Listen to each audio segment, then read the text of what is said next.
Halo pecinta manhwa, kali ini Mimin akan melanjutkan sang bayangan yang regresi setelah mati secara menyedihkan walau dirinya sudah memberikan seluruh kesetiaannya kepada keluarga utama. Cerita sebelumnya diakhiri dengan Sal Cooper yang terlibat dalam duel untuk membuktikan ketidakbersalahan mereka atas insiden yang terjadi di ujian alam rahasia. Tak hanya sekedar bertarung, tapi mereka juga akan ditemani monster yang kapan saja bisa menyerang siapapun. Oliver menghunuskan pedangnya sambil mengatakan jika dia sudah melihat teknik Sal Cooper dan serangannya takkan bisa menyentuhnya lagi. Dia pun datang menyerang hingga memaksakan Sal Cooper untuk meningkatkan pertahanannya melalui tangisan pedangnya. Hanya saja kekuatan fisik Sal Cooper membuat Oliver terkejut dikarenakan tubuhnya dihempaskan. Sambil tersenyum Sal Cooper memberitahu jika keluarga Cooper melatih anak berumur 4 tahun dengan ekstrim, bahkan salah satunya memiliki bakat pedang S-Rank. Sosok itu adalah dirinya sendiri dan mengalahkannya dalam seni berpedang adalah sesuatu yang mustahil, tapi saat Sal Cooper mencoba membalas serangan lawannya tiba-tiba saja monster dalam arena menyerangnya. Akan tetapi Sal Cooper mengabaikan monster itu karena percaya pada teknik yang dikeluarkan tubuhnya mampu mengatasi tiap tentakel monster tersebut. Bagi Sal Cooper, alasan dirinya tidak langsung mengalahkan Oliver di dalam alam rahasia disebabkan racun di area itu yang dikhususkan untuk menghambat seni darahnya. Sementara itu Sanru yang merupakan pangeran kedua mempertanyakan kenapa Oliver tidak menggunakan ramuan yang dirinya berikan. Maka dari itu Sanru memutuskan memanggil ibu Oliver yang merupakan juru masaknya dan akan menghabisi jika Oliver tidak memenangkan duel. Oliver yang melihat itu sangat kesal, tapi dia tidak bisa melakukan apapun. Cara terbaik untuk saat ini adalah mengonsumsi ramuan di tangannya meskipun harus mengorbankan nyawanya. Dia tidak boleh gagal dan harus memenangkan duel ini demi menyelamatkan ibunya. Saat selesai mengonsumsi ramuan tersebut, maka tubuh Oliver mengalami perubahan yang besar, kekuatan mengalir dalam tiap nadinya. Dia pun menyerang dengan buas sambil meminta tolong agar Sal Cooper mati untuk ibunya. Saat pedang mereka berbenturan, Oliver memohon agar Sal Cooper memisahkan ibunya dari pangeran kedua dan dia akan membantunya mengalahkan monster itu. Dengan kekuatan dari ramuan itu, maka Oliver mampu menghempaskan Sal Cooper dan dia menegaskan jika kematiannya adalah cara untuk membuat ibunya bertahan di malam ini. Maka dari itu dia menyerahkan langkah selanjutnya kepada Sal Cooper untuk menyelamatkan ibunya. Yang benar saja Oliver menargetkan monster itu dengan memberikan segala kekuatannya. Ibunya yang melihat hal itu histeris diiringi pangeran kedua yang tertawa karena sampah seperti Oliver bahkan tidak bisa menyelesaikan tugas sepele yang diberikannya. Oliver berharap kematiannya akan menenangkan amarah pangeran kedua sekaligus penebusan dosanya atas tindakan yang dilakukannya kepada Sal Cooper. Monster itu yang sudah mengalami kehancuran pada tubuhnya mencoba melakukan upaya terakhirnya dengan mengambil alih tubuh Oliver. Akan tetapi Sal Cooper segera menghentikan dengan memberikan sebuah tusukan untuk menidurkan Oliver. Sal Cooper ingin agar Oliver menjaga keluarganya sendiri dan tak boleh kalah dari monster itu. Sekarang semuanya telah berjalan dengan baik, dan sekarang Sal Cooper hanya perlu menyelesaikan urusannya dengan pangeran kedua. Di sana Sanru masih tertawa dan dia terkesan akan kehebatan bayangan dari keluarga Cooper yang benar-benar memiliki kekuatan menakjubkan. Sebagai pangeran maka dirinya akan mengakui Sal Cooper, bahkan akan memberinya hadiah. Namun siapa sangka Sal Cooper menginginkan ibu Oliver bukan harta maupun kedudukan. Pangeran kedua menganggap jika Sal Cooper pasti ingin menyiksa ibu Oliver demi membalaskan dendamnya dan cara itu benar-benar kejam. Sanru dapat merasakan jika dalam darah Salkoper mengalir keserakahan yang ingin menghancurkan segalanya dan dia akan mendukungnya jika Salkoper menjadi pedangnya. Semua orang mengetahui jika seni darah adalah sesuatu yang dianggap terlarang dan Salkoper akan terus dikucilkan sehingga dirinya membutuhkan seseorang yang memiliki kekuasaan untuk melindunginya. Hanya saja Salkoper menolaknya dan membuat pengawal pangeran kedua menyerang disebabkan Salkoper telah menolak berkah dari tuannya. Pertarungan mereka pun tak terhindarkan dengan Salkoper yang enggan tunduk pada siapapun. Tak hanya itu, masternya bersama dengan pengawal lainnya segera datang saat melihat pangeran kedua dalam bahaya. Namun para pengawal itu bukanlah tandingan Salkoper di mana dia bisa mengalahkan mereka dengan mudah. Para pengawal terus mengincar tubuh Salkoper, tapi dirinya bergerak seperti hantu melalui seni darah iblisnya. Dalam waktu singkat pedang Perseus telah berada di leher pangeran kedua menunjukkan jika kekuasaannya takkan berguna di hadapan Salkoper. Namun pangeran kedua masih tersenyum sambil meminta Hiden untuk menghabisi Salkoper karena dia berani menargetkan keluarga kerajaan. Hanya saja Hiden tak punya alasan untuk tunduk kepada pangeran kedua disebabkan putrinya yang ditawan sudah terbebas oleh bantuan Salkoper.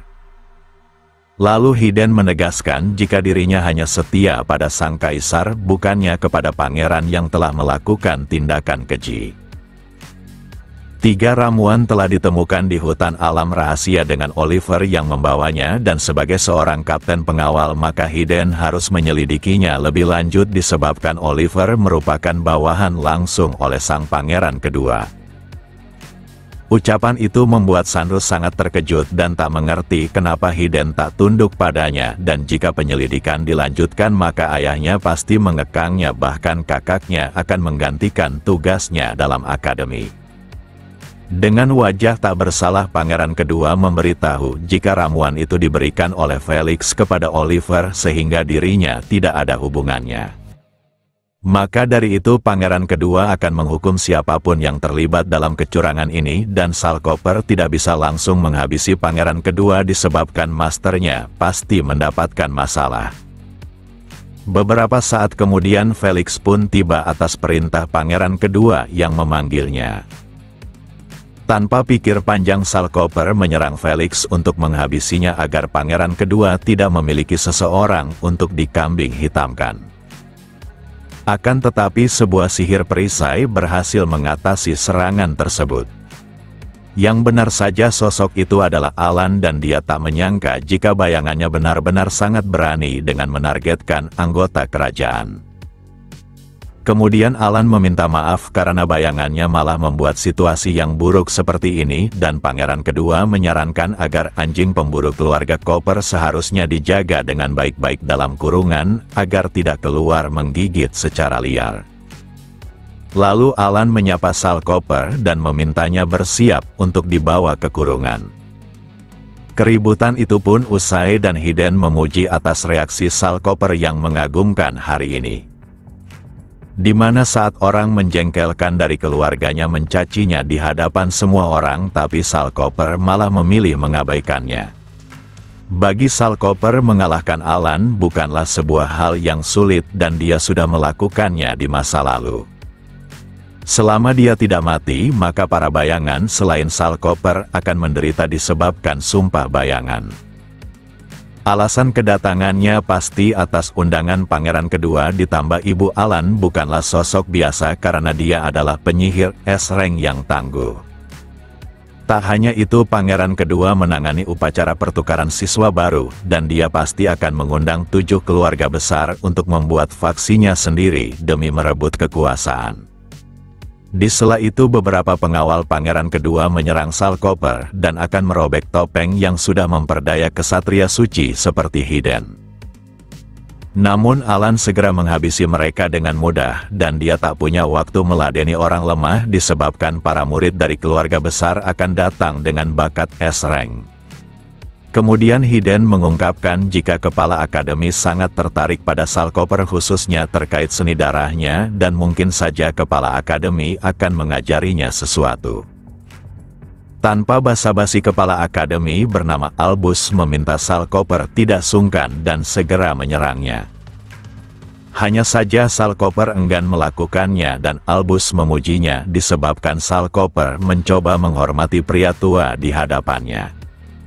Maka dari itu dia akan menyerang terlebih dahulu dengan teknik miliknya. Siapa sangka sebuah tangan raksasa muncul dan memukul Salkoper dengan sangat kuat hingga terhempas. Jika saja tubuh Salkoper tidak memiliki seni darah, maka dia pasti akan terluka, dan yang lebih mengagumkan adalah si tua Albus yang dapat menggunakan sihir tanpa merapal mantra sehingga kecepatan serangannya sangat cepat.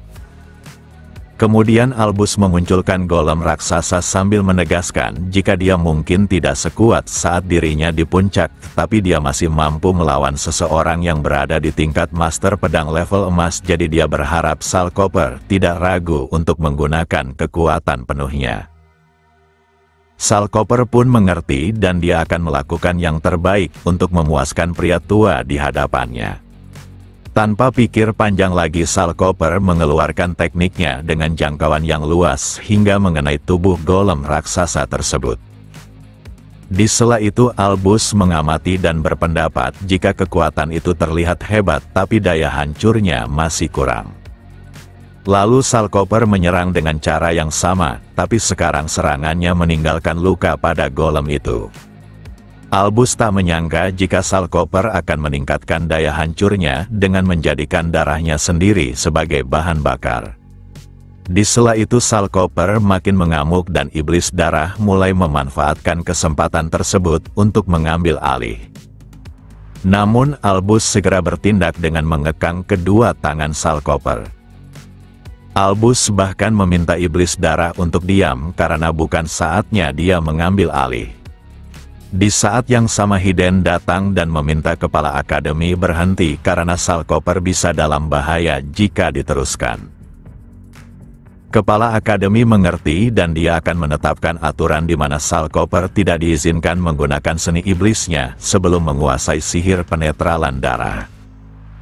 Hal itu tidak disetujui Salkoper karena pertukaran murid baru sebentar lagi akan dimulai menunjukkan jika dia memiliki musuh yang tidak bisa dianggap enteng. Lalu masternya meminta Salkoper untuk tenang karena akan memberikan latihan spesial untuk menguasai inti darah sebelum menggunakan seni iblis darahnya. Kemudian Albus memberitahu sebuah fakta tentang masa lalu di mana pasukan yang dipimpin oleh kepala keluarga Koper pertama dan kedua disebut tak terkalahkan, tapi mereka semua musnah dalam semalam. Semua itu disebabkan kepala keluarga Koper telah kehilangan kendali sehingga menjadi bencana yang tak mengenal musuh maupun rekan. Kepala akademi paham jika Salkoper ingin bertambah kuat, tapi dia juga harus memikirkan dirinya serta orang-orang berharga di sekitarnya. Dikarenakan waktunya sangat singkat, maka Hiden akan segera memulai pelatihan khusus tersebut. Saat beranjak pergi, Hiden merasakan sesuatu yang aneh, di mana seekor burung terus mengawasi mereka. Lalu Salkoper memulai latihannya dengan tubuh terbuka disertai darah yang banyak. Burung yang mengikutinya tampak terkejut akan pemandangan yang dilihatnya. Dia pun segera terbang menjauh karena tak ingin melihat hal itu.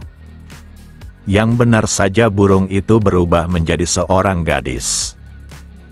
Sosok ini bernama Luna dan merupakan salah satu dari keluarga besar yang memiliki bakat S-Rank dan dia menduga Hiden pasti sengaja melakukan mandi medis untuk mengusirnya.